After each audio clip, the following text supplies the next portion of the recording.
যখনই একসাথে বলা হয় শ্যামল সরোয়ারের দোকানে, তখন বোঝে যে এই দোকান। বর্তমান যুগে যেখানে সামান্য স্বার্থের টানে প্রিয়জনের সাথে সম্পর্কের বিচ্ছেদ ঘটে, সেখানে বন্ধুত্বের এক অনন্য এবং বিরল নজির সৃষ্টি করেছেন নীলফামারীর দুই বন্ধু।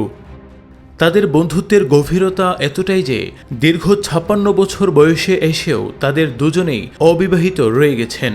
এই ত্যাগের পেছনে কোনো অভাব বা অনটন নেই, আছে কেবল একে অপরকে হারানোর ভয়। বন্ধুত্বের কারণে আজকে তারা দেখা গেলো যে তাদের লাইফে দুজনে বিয়ে করতেও পারেনি, খালি যারা তাদের এই বন্ধুত্বটা দেখা গেলো যে ভেঙে যাবে। এই দুই বন্ধুর একজন মুসলিম, অন্যজন হিন্দু। ধর্মের এই ভিন্নতা কখনোই তাদের আত্মার টানে বাধা হতে পারেনি। দীর্ঘ কয়েক দশক ধরে তারা একসাথে একটি মুদি দোকান পরিচালনা করছেন।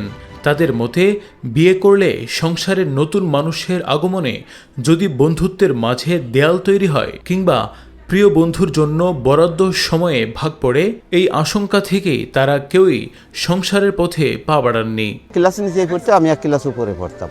ওই একসাথেই চলাফেরা করতাম। ও ভালো খেলতো, বল খেলতো, আমিও বল খেলতাম। ওই একসাথে বল খেলাধুলা করে বেড়াতাম বিভিন্ন জায়গা।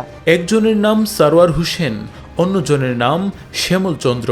সকাল থেকে রাত অবধি তাদের সময় কাটে একসাথে।